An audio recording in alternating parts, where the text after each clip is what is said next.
What's up, guys? I hope y'all are having a great day today, just full of so much positivity and happiness. Apologies for the voice, guys. I am sick and I have been awake for like 30 plus hours at this point, so my voice is officially fried, but here we are talking about the big news of the day, and that is the fact that Sony has announced the PlayStation 5 Pro, and well, let's just say the reaction has been mixed, to say the very least. So what we know about the PlayStation 5 Pro is it actually does exist. The rumors were true. PlayStation has been working on a Pro console, and well, we have some details. Now, I am not going to get into the technical specs because on paper, that shit means absolutely nothing until we get actual benchmarks and can see this thing in motion in a non-controlled Sony environment. So if you want a technical breakdown, I'm sure there's better videos out there for that. I am not even going to attempt to make sense of something I clearly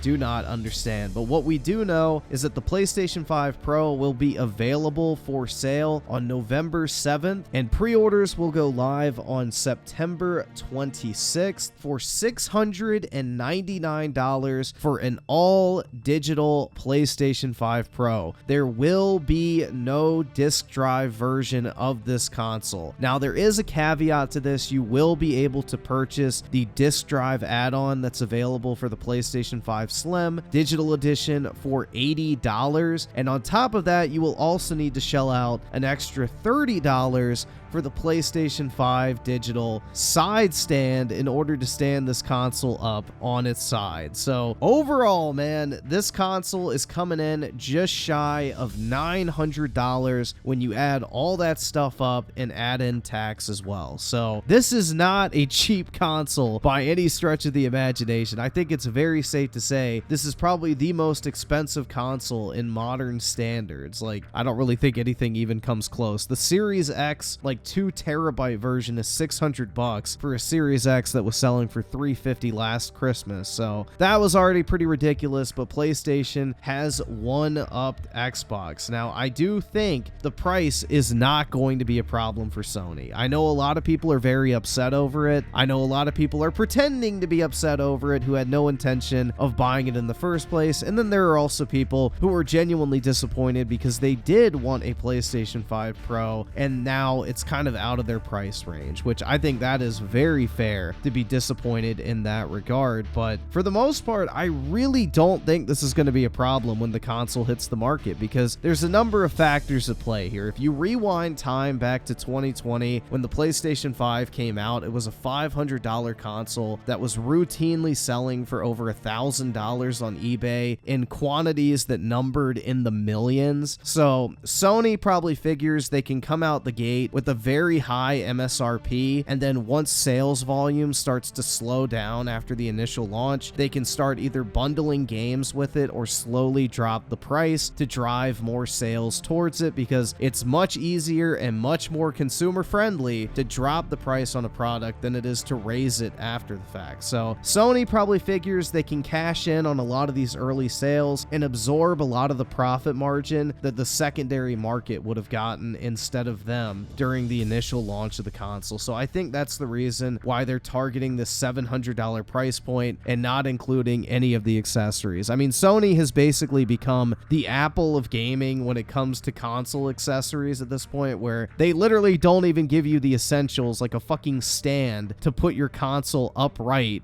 without it falling over and like being wobbly as shit. So it's unfortunately one of the side effects of supply and demand, and Apple is the company that demonstrated that if you can sell people a device, then you can sell them all the accessories separately and you don't have to include them in the box. I'm just genuinely surprised you don't have to buy the HDMI cable separately at this point. But yeah, it's pretty crazy. So $900 is what you're probably looking at all in for a PlayStation 5 Pro that plays your disc games and also is able to be stood up without it falling over. So definitely not cheap. I think that is putting it lightly. This is very expensive by console standards, and again, I don't think they're going to have a problem selling it. I think a lot of people are angry right now, but I think a lot of people are still going to pick this up, and I think the normie casual market will eat this shit up, because remember, guys, what you see on social media is not a reflection of the actual video game market. I hate to say it. So, you know, there are many games out there and many gaming related products that have been absolutely butchered on the internet and still do incredibly well. For example,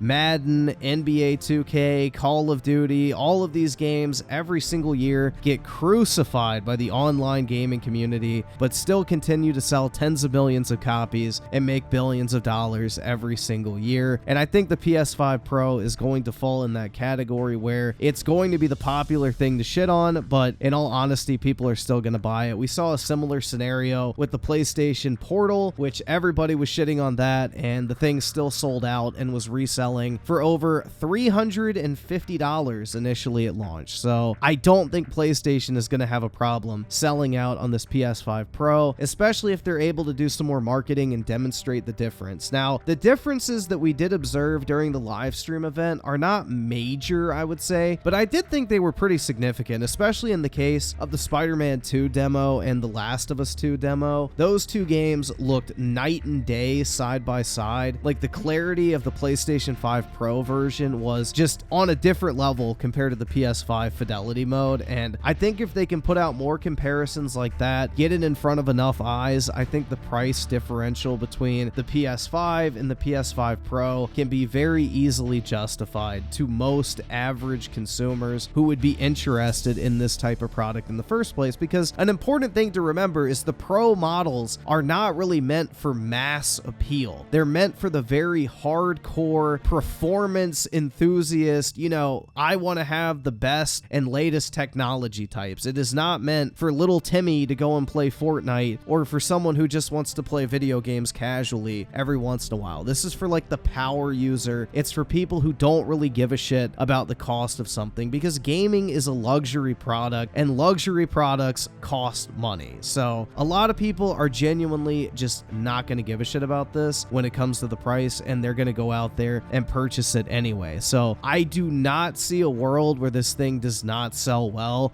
initially. Now, long term, Sony might run into problems, and that's when they can take the route of maybe starting to bundle games with the console to try and make it more of a value proposition, or drop the price by like $50 at a time until people start adopting it more frequently, which again, it's much easier and much more consumer friendly looking to make a point to say, hey, we're dropping the price by $50, and people will be like, oh, good job, Sony, now I'm interested, I want to buy it now, you're so great to us, when in reality it was their plan all along, and they just want to move units at the highest price possible for as long as possible. And that is the risk of early adopting technology in general. Things always get cheaper over time, unless it's this current console generation where it seems like everything just seems to get more and more expensive the later on we get into it, which is absolutely wild, man. Bidenomics is really doing a fucking wonder on the economy right now. But overall, I don't really think this is that exciting of an announcement. I will be purchasing one for numerous reasons. One, I can trade in my current PS5 and save a significant amount of money on the PS5 Pro. Two, Rebirth is one of the games that they are choosing to like show off the power of the PlayStation 5 Pro. And if you guys know me, #1 Final Fantasy VII Rebirth simp signing in. So of course I have to get that game and play it on the PS5 Pro, because bro, come on now. You already know it has to happen. So yeah, I gotta get this thing day one. And on top of that, bro, it's like a business expense for me. You know, YouTube makes me money, I can write it off on my taxes, and honestly, an extra $400 towards my gaming hobby is not even a drop in the bucket compared to what I pay for games over the course of 4 years anyway. So I do not mind paying an extra $400 to upgrade my hardware, given that it looks like it's going to be a pretty significant upgrade, especially with how much Sony focused on merging the difference between fidelity and performance mode. I really like the fact that they focused on making sure frame rate was the focal point of the presentation, which tells me they have their head in the right place when it comes to optimization and how the PlayStation 5 Pro is going to be utilized, because just alone having a more powerful piece of hardware is going to take games with a performance mode with dynamic resolution and not only make sure that frame rate is hitting the 60 that it should be, but also it's going to use those extra resources resources to boost the resolution as well in a dynamic resolution setting once that frame rate is hitting the 60 level. So overall, games by default with a performance mode should look better, and if games have specific patches for the PlayStation 5 Pro, they're going to look even better than that. So overall, I really liked what I heard in that regard. I do kind of wish it was cheaper, man. I think for $700 they could have put the fucking disc drive on there, because those Blu-ray disc drives cost Sony probably like 20 to 30 bucks at most. That's probably being overly fucking generous on the cost when it comes to putting those on the console. Like, those motherfuckers literally own part of the Blu-ray group, so it would not be very expensive for them to do that. And then also making you pay for the side stand, bro, like, come on, man. Like, I don't know, like, I have to fold a little bit and say, like, that's pretty fucking scummy, dude. Like, come on. Like, you couldn't put the fucking side stand in the box. Like, I don't know, like, it's just small shit like that that makes it even more of like a kick in the balls. Like, $700 is already a lot for people to swallow for a console, but then you come at them with this fucking bullshit of like nickel and diming them. Oh, you want to play your physical game collection? Well, an extra $100, bitch boy. I don't know, like, I understand why people are pissed off. So I hear you. I'm not going to say like it's the right thing to do or anything like that. Sony definitely is being fucking stingy as shit when it comes to that. But at the same time, you know, it's supply and demand. It's how the market works. And they obviously expect this thing is going to sell regardless. And I can't say that I disagree. So I don't know, man. I'm going to be picking up a PS5 Pro. I'm going to give it a shot. We'll see if it's worth the hype or not. I'll probably make a video or two on it, and that way I can safely say that I used it as a business expense for this channel and write that motherfucker off of my taxes. But anyway, guys, let me know your thoughts on the PlayStation 5 Pro in the comment section. And, you know, what are your thoughts? Are you going to be picking one up? Are you passing? Are you getting a PC? Are you getting that $600 2TB Xbox Series X? I'm very interested to hear your take on this particular situation. But yeah, the PS5 Pro is officially announced. The rumors and speculation have just kicked off, baby. People think it's gonna die down now. Absolutely not, man. We're gonna hear a million fucking stories about how this thing outperforms literally everything under the sun, I'm sure. But yeah, let me know your thoughts in the comments section, guys. Make sure to drop a like on the video if you did enjoy, and I will catch you guys next time.